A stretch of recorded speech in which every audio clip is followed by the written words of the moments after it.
LinkedIn believes B2B marketing can be B2 brilliant, B2 bold, and B2 breakthrough. How? With a platform purpose-built to make B2B marketing mean more for your business. A platform with tools to help you build better relationships with your key customers, to boost your buyer's journey while building your brand. A platform with trusted data and lead generation you need to beat your KPIs, drive ROI, and stand out amongst the competition. And with the targeting tools on LinkedIn, you can reach your precise audience, right down to their job title, company name, location, and more, to make sure your ads are always seen by those who matter. So let's get ready to B2 boldly go where no marketer has gone before, because LinkedIn is where B2B is everything it can be. Rethink your B2B marketing ads and get $100 credit on your next campaign. Go to linkedin.com/MPN to claim your credit. That's linkedin.com/MPN. Terms and conditions apply. Entrepreneurs Enigma is a podcast for the ups and downs of entrepreneurship. So the wins and the fails that we all face being entrepreneurs, and how we learn from adversity. Every week I talk to a different entrepreneur with a story to tell. I'm Seth Goldstein. Come with me on the journey.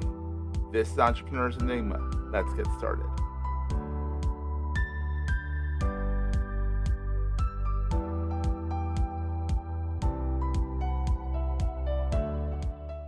Hey everyone, welcome to another edition of the Entrepreneurs Enigma podcast. Today I am here with Jennifer Strout of MotivateU, which is over at MotivateU.net, correct? Yes, that's correct.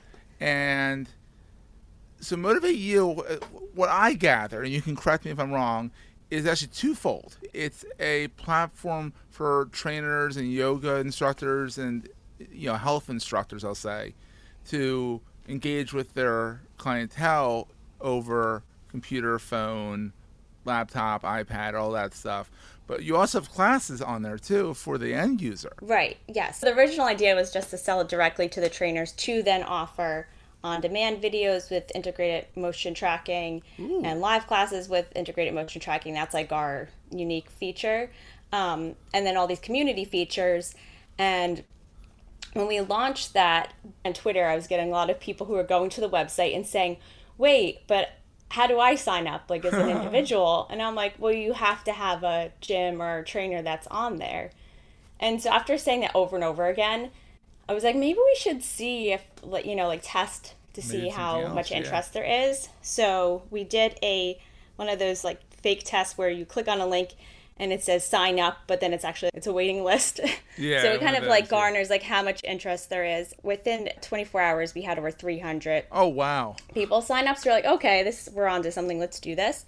Yeah. But before I had my children, I was a yoga instructor and personal trainer. Okay. So I went ahead and set everything up as a business myself, but it's actually proved to be fantastic because I am constantly going through the same things as our primary clients in implementing everything. And so it's very easy then for me to give them literal step-by-step instructions, as opposed to somebody who's just looking at it from the outside. I'm actually in the middle of it with them. You're dog-fooding it is what we call in technology. You're dog-fooding your own technology, which is awesome. And the thing is, so you say there's motion tracking. So what's that do? How is that different from just what is motion tracking? How about that? Yeah, so there's different forms that the one that is kind of out there already is I don't know if anybody's ever used these different video games where the Nintendo Wii was one of the first ones to come out, where you do a yoga pose and it's once you get it, it's okay, now I see that you are doing this pose. You're doing this specific pose. But the problem is that, and that technology now exists for phones and things, I can see that you've done a tree pose.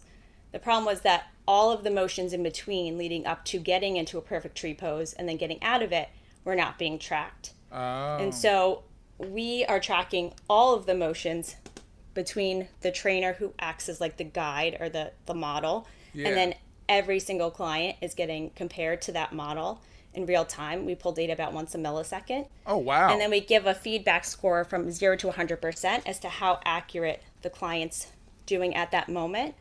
And so it's self-correcting. So the clients who are seeing it, if they go red, or depending on how competitive they are, even yellow, because we use a stoplight system, red, yellow, green, then you can know that you have to kind of pay more attention. I'm not doing this form correctly, Oh, and it's one just of my best. gamified a little bit.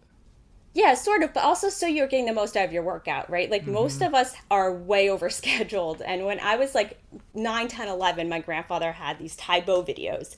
And you'd pop it in the VHS and it was awesome and you're punching the air. But I always was like, I don't know if I'm doing this right. And I'm like, I don't have the muscles. Like, what am I must be punching wrong. Like, am I twisting my arm the wrong way? Is my Yeah. elbow on the right spot? So I wasn't getting the most out of the workout that I could have because my form was off. But there Mm-hmm. was nobody to tell me how to fix my form. It was very one Um, way. exactly. And the thing is with trainers too, if there's some 2D aspect about being on the screen, and Yeah. so there you can miss and have trouble being able to give feedback, especially if you're having multiple clients. So, what did you do before you founded this? I mean, you were a yoga instructor and personal trainer, right? That's what you did right before this.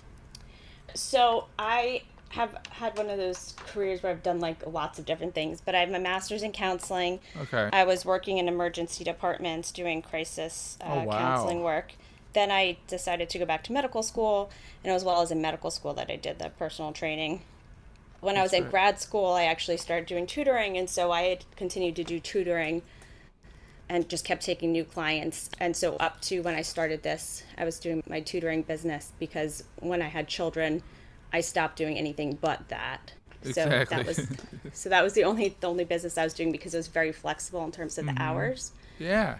And then I also helped start a brick and mortar business and a nonprofit Oh, that's all. um, Jeez. before I started this one.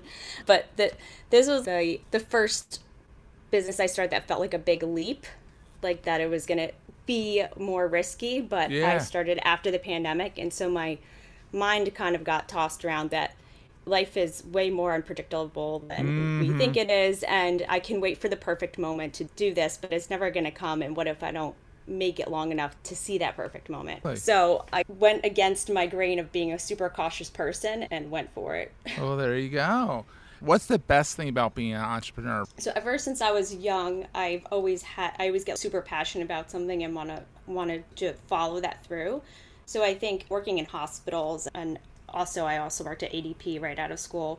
When you're working Mm-hmm. in big organizations, there's a lot of roadblocks to making change, even if it's obvious to the people there that change needs to be made. Yeah. So not dealing with the bureaucracy, I think, and being able to follow through with Absolutely. something that you're passionate about, but also that you can see can make a difference is huge. And then an obvious one is the flexibility with the time. Like I could take a break in the middle of the day to spend time with my children and then work when they go to sleep. Yeah, it's And I wonderful can that make my way. own schedule. Yeah. We're going to take a quick break, hear from our sponsors, and get right back to the show. LinkedIn believes B2B marketing can be B2 brilliant, B2 bold, and B2 breakthrough.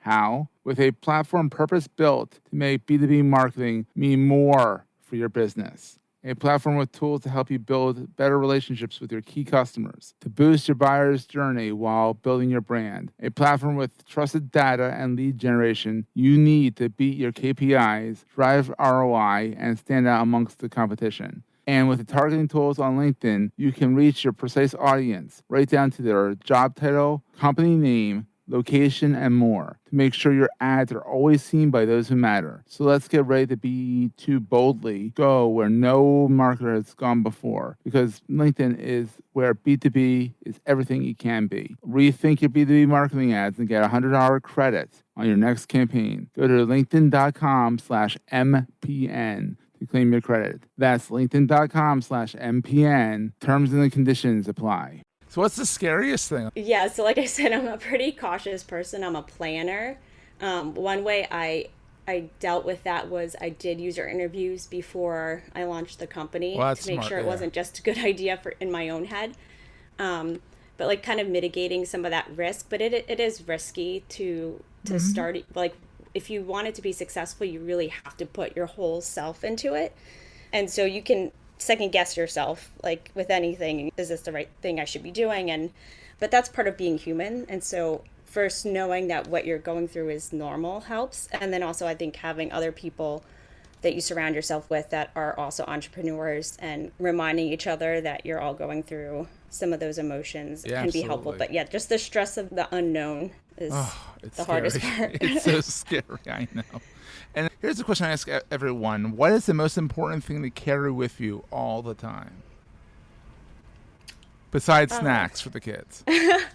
Yeah, probably whatever your motivation is, because that goes back to like the hardest part and the fear.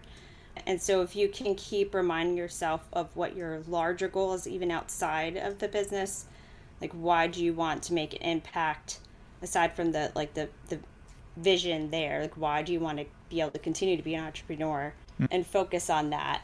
I Every night before I go to sleep, I actually read my list of goals, which is broken down much more granularly. So I have my life goals, my 10-year goals, and then I break it down all the way into like monthly goals. Oh wow! And I look at them, but I also look at my online vision board There because you I go. have one behind my desk that's paper, like an old school one.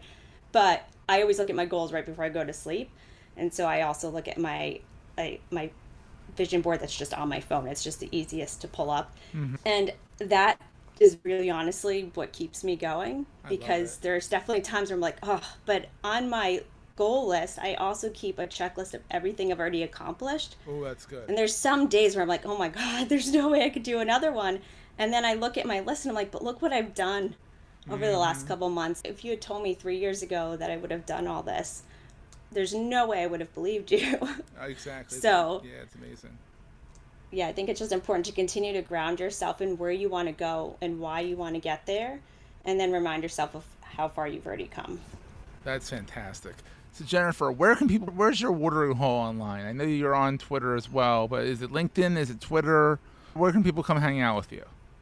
Yeah, I'm definitely on Twitter the most, and then LinkedIn the second Okay, most. I so just have a lot of fun on Twitter, so I host Twitter's some fun. spaces there Yeah. every week, Oh, basically really? on yeah, every week Tuesdays at 3.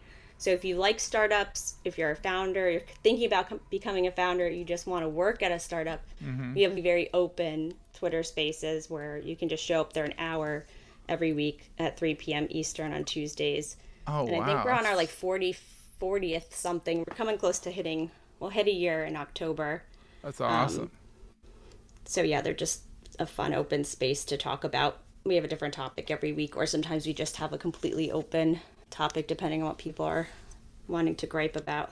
And there's also a very funny, very bouncy video on your pinned tweet as well. Yeah. So if you want to smile and see out what positive vibes, you get some positive vibes, watch that video.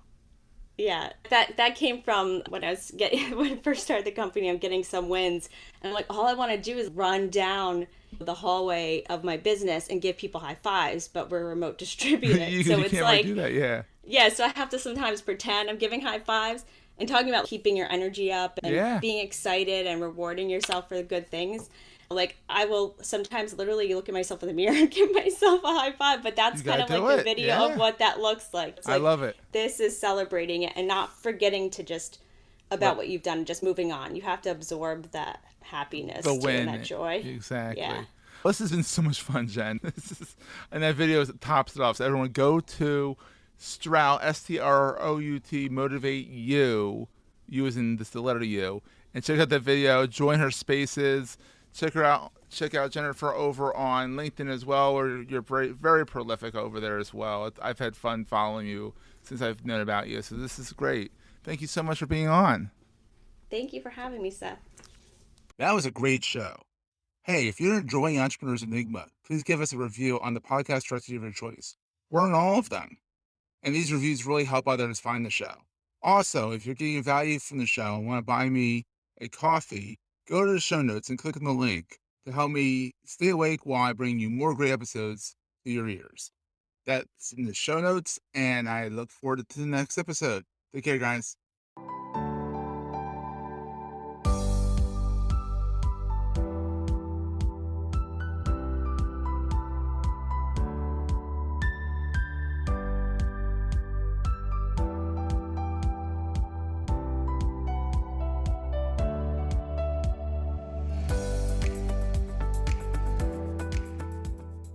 Goldstein Media hopes you have enjoyed this episode. This podcast is one of the many great shows on the MPN Marketing Podcast Network.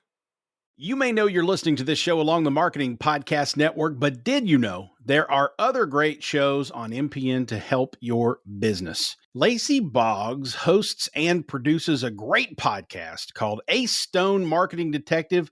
Little bit different than your normal podcast on MPN. Lacey, tell us what these fine folks will get when they listen. Ace Stone Marketing Detective is a fully scripted and produced fictional radio play that follows crack marketing detective Ace Stone as she bamboozles the bad guys and detects dastardly deeds in the marketing industry. The podcast is a funny, tongue-in-cheek look at content marketing, shady marketers, and suspicious marketing techniques online. And I think it's a fun new way to have a business podcast that improves that marketing can be playful and effective. Where can people subscribe to this thing? You can go to acemarketingdetective.com or find it in your favorite podcast player or go to the Marketing Podcast Network. You heard her. Go subscribe. This podcast is heard along the Marketing Podcast Network. For more great marketing podcasts, visit marketingpodcasts.net.